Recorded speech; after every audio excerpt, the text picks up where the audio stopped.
شهدت بداية عام 2024 رحيل عدد كبير من نجوم الفن المغربي الذين تركوا بصمة واضحة في مسيرتهم الفنية. السلام عليكم. في هذا الفيديو سنعرض لكم 10 فنانين مغاربة رحلوا منذ بداية عام 2024. تابعوا معنا الفيديو إلى الأخير. الفنان مصطفى الدسوقين. انا وليدي هالشباب فين الشباب ها هو قدرت سيدي على شي حكم الله يعطيني الحكه في عظامي والله يعطيها لك تانيت. انا غادي نوض نطيب الراس يا لاله، انا غادي نوض نطيب من ناكل راس يا لاله. نعسي يا لاله. نعس. والسوق عامر بالبطاطا، الكراكر في كل جهه والثمن نقص وما فاتتش 30 ريال الكيلو. شحال؟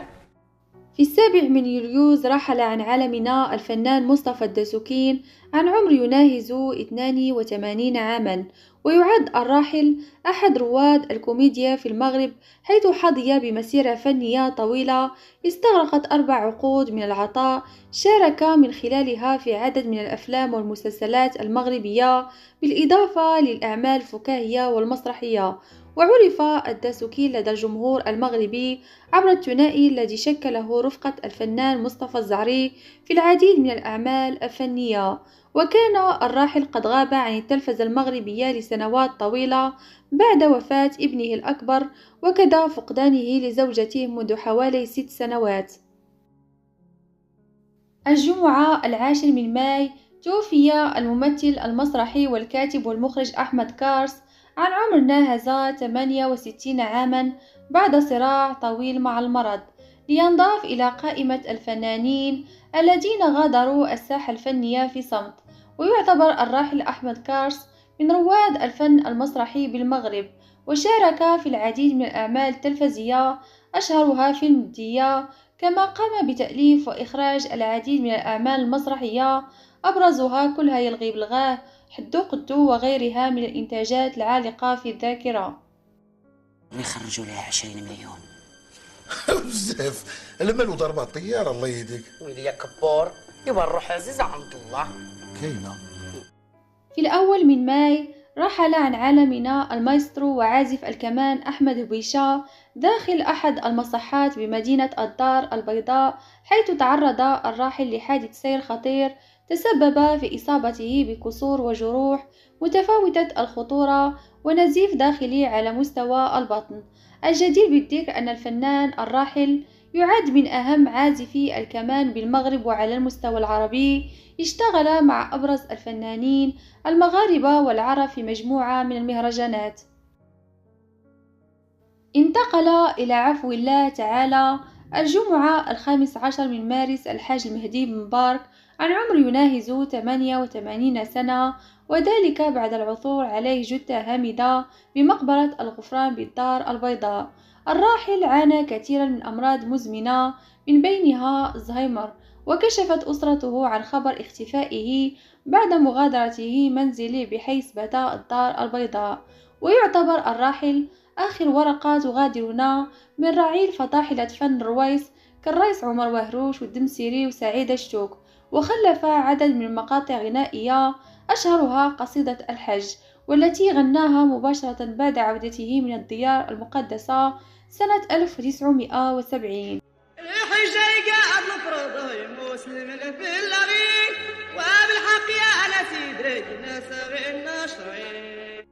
رحل عن عالمنا أيضا الفنان المغربي عبد الشريف الجمعة 8 من مارس بعد تعرضه لأزمة قلبية عن عمر يناهز 52 عاما. وكان من المرتقب أن يحيي الراحل على خشبة المسرح ميغرما بالبيضاء سهرة فنية بمناسبة اليوم العالمي للمرأة الذي يصادف 8 من مارس من كل سنة، لكن الموت باغته وغادر دون الوداع الأخير لمحبيه. ويعد عبد الشريف من أشهر الفنانين المغاربة الذين عرفوا بتقديم أعمال طربية وإعادة إحياء أغاني خالدة للجيل القديم، أبرزها أعمال عبد الحليم حافظ وأم كلثوم. محمد بن عبد الله جندي. توفي الثلاثاء 5 من مارس عن عمر يناهز 78 عاما بعد صراع طويل مع المرض. وينتمي الفنان الراحل إلى عائلة الجندي الفنية الكبيرة، وشارك ابن مدينة مراكش في عدة أعمال كوميدية ومسرحية وسينمائية ومسلسلات إذاعية، كما شارك في أعمال تاريخية عربية مميزة كمسلسل ملوك الطوائف ومسلسل آخر الفرسان ثم مسلسل عمر. نمشي نطلق دوك الافلام في السينما ونتفرج مع راسي ونعرض على صحابي يتفرجوا حتى هما معايا في سبيل الله. هاد الايامات راني مدوخ حتى الناس ما بقاش كيقبض فيا. غيب الموت الأربعاء 28 من فبراير الفنان المسرحي والسينمائي حميد نجاح عن عمر يناهز 75 سنة بعد صراع طويل مع المرض. ويذكر أن الفقيد راكم تجارب فنية عديدة منذ عام 1967 إذ كانت بداياته بالمسرح لينتقل إلى الأدوار السينمائية خلال منتصف السبعينات، ثم أتحف جمهوره بالعديد من الأدوار التلفزيونية. توفي الفنان الشعبي عمر شريف الثلاثاء 13 من فبراير جراء تعرضه لأزمة قلبية، حيث تم العثور عليه جثة هامدة داخل منزله بالدار البيضاء من طرف أحد معارفه. ويعتبر الفنان المغربي الراحل عمر شريف واحدا من ألمع نجوم الأغاني الشعبية في المغرب، حظي بشهرة واسعة من خلال مشاركته في الحفلات الفنية والمهرجانات وأداء الأغاني في حفلات الزفاف والمناسبات المختلفة. رشيد نرزاف توفي الجمعة 12 من يناير سنة 2024، وذلك بعد معاناة مع مرض عضال لم ينفع معه علاج. الفنان اسمه الحقيقي رشيد تلمتا، ابن حي المزار بمدينة أيتملول، ترجل عن صهوة الحياة وهو مازال في ريعان شبابه، وسطع اسمه الفني في مجال المجموعات الغنائية صنف تجروبيت، وسجل عدد من الأغاني إضافة إلى ظهوره في عدد من الأفلام الناطقة باللغة الأمازيغية. بوجمعة أجود توفي الأربعاء 3 من يناير عن عمر ناهز 83 عاما بعد صراع طويل مع المرض.